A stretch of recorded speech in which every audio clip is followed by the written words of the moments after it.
consent, partner, or other man. Ability. And son is in the basement vaping and playing video games. Obey to their masters, their men. Their job is to protect them, and we are expected to respect them. It's the talk on the web. Than any other cohort in America. But is there a crisis? If we just allow these boys to be boys, it's wrong. Worse is men tuning out of society. You guys have the worst role models when it comes to, like, you should be looking at women that have a family, are respectful, In your men opinion. respect them. And you want us to move how you want us to move. You want us to for boys too has been like changing and expanding, and I think, you know, going into like you can wear nail polish and play with dolls, and like that's not necessarily like feminine or for girls anymore. It's just like The statistics could startle you. And it got us kind of concerned, and so we started. According to Rebecca Bercardi, a researcher at UMini Copenhagen, conducted a research of area young men in the springtime. Are not doing promiscuous things as we used to say when we were younger, but they're more depressed. I think that men are fatigued with the dating market, all the games that are going on constantly. Out of the 1,500 polled, more than 22% had not had a sexual relationship under the age of 30. I'm lonely. I have a handful of friends, but they're friends in name only. It's hard to meet new people. People are very standoffish, at least here. Everyone's a stiff. Struggle with anxiety and depression. I've contemplated suicide multiple times. I think we are putting men at a disadvantage of painting them with a broad brush. For what used to be for younger girls being harder to raise, Bercardi says that mixed messaging towards younger men may be worse, to the point where intimacy may go away with the present hashtag #MeToo. And they found that 78% of all high school seniors don't know what consent is. It's not to say that women don't have social norms that are out of sync either, and I think it's extremely important that we don't single them out. It's not just relationships from YouTube influencers to podcasters, from the hard right to the extreme left.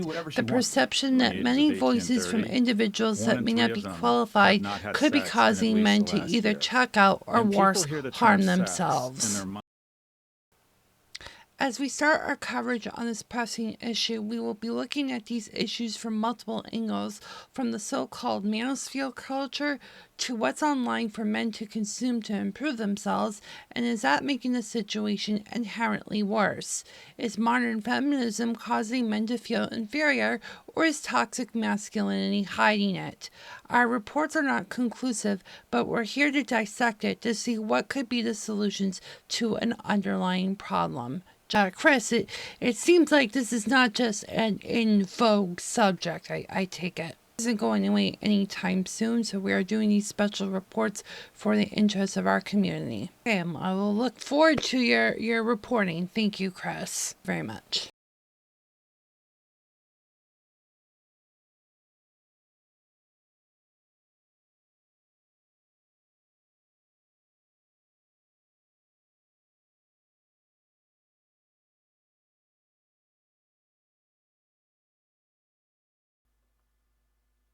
Now at 10, we continue our special report on crisis in masculinity. Are men tuning out?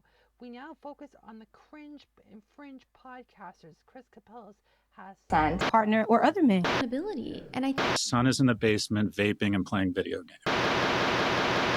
a lot of, there's a lot of men out there who are being reached by people who won't be named. The unnamed person that host was referring to was Emory Andrew Tate. Heartbreak stronger than women. I would argue we feel anger like a woman could never understand. I became important by myself. I became dangerous by myself. Who last year was arrested in Romania for alleged human sex trafficking. The most well-known mainstream advocate of hardcore masculinity is Dr. Jordan Peterson, a clinical psychologist in Canada known for helping young men by cleaning your room and getting your life in order. If those words are so easy, then it's easy to create dozens of podcasters. And you're going to be motivated to go out there and make everyone miserable. And so grow the hell up. Peterson Samuels, an image consultant, was also popular in the mainstream. A woman is a top candidate. Again, think. See, this is the problem. He passed away at 53 years old last spring. Many of these podcasters and content creators have shown worshipping his attitudes even after his passing. Tonight we will look at the pickup artists, or PUAs. These people that tell you the tricks to get someone for casual and short-term relationships, not just sex.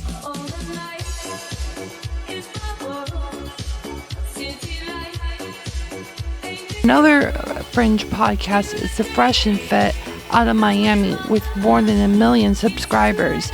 Their focus is to make men fit, financially stable. While they may not lean towards their worldview, they invert to conservatism. Think about it. If a girl's fucking a bunch of guys at the same time, especially unprotected, what happens? Her vagina starts to smell. And most importantly, get that girl for the sole purpose of a long-term narcissistic outcomes like obsessing on procreation. Men create legacies, women create families. Often attacking the far left-leaning views and commonly used conservative phrases such as SJW or social justice warrior. Waiting for you to be kicked out. Nah, bro. Oh, God bless. Women that do not agree with their views are called bimbo explicitly and are ordered to leave their studio. Not masculine. The problem, you just said it right there, hypermasculinity. Local experts warn that if the rhetoric doesn't calm down, domestic violence cases will rise and gender bullying will become a bigger problem. Well, For the special report tuned out, this is Chris Capellas, Channel 6 News. I'm fat. But obviously, a lot of food needs cooking, so she needs help. I'll just say shit.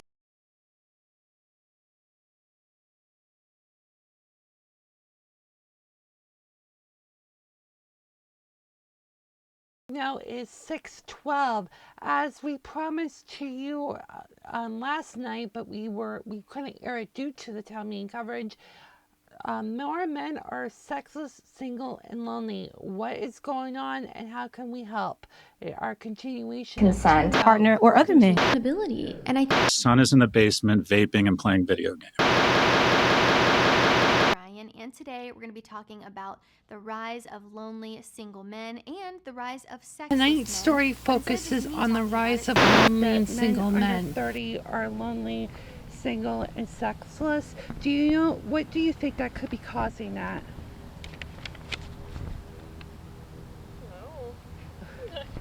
Here, according to the Minifig State Office of Economic Development, non-metro region population increased 1.1% decade over decade. Overall population 4.2 million. Of the 4.2 million adults in Minifig State, 2.6 million are female, while the rest are male.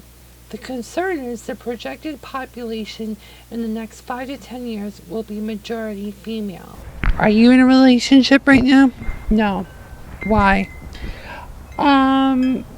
Just been in abusive relationships with very dominating females. And I know that's politically incorrect to say, but I'm tired of playing the political correctness game.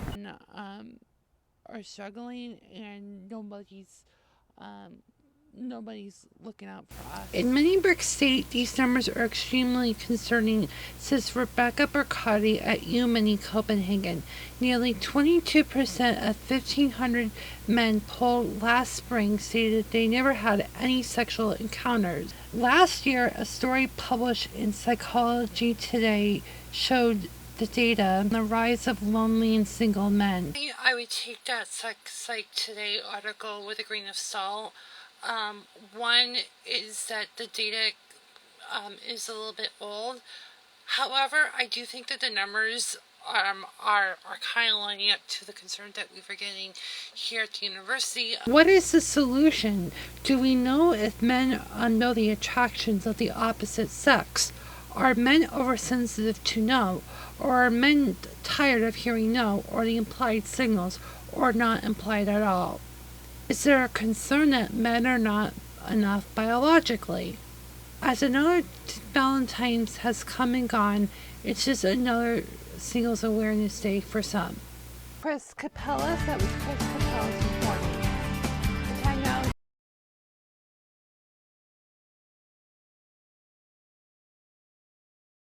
Jordan. Our first question was, is masculinity in crisis? Like, our idea of what masculinity is changing. You know, even in like my lifetime, like, you know, as a kid, like what was seen as like what boys can do versus not has changed. And now, like, you know, like I've been working with kids as an adult, and I think like being in schools and seeing, I think, you know, going into like, yeah, like you can wear nail polish and play with dolls, and like that's not necessarily like feminine or for girls anymore. It's just like Next up, are men feeling useless in society? You don't see it that way? I don't think I've like seen that or felt. What about the outrage on the podcasters on drag queens? I mean, like, I feel like I don't care. I love drag queens. I think that you know, the like outrage that seems to be coming it feels really misplaced to me, and feels like a misunderstanding, or maybe like just like refusal to understand different identities.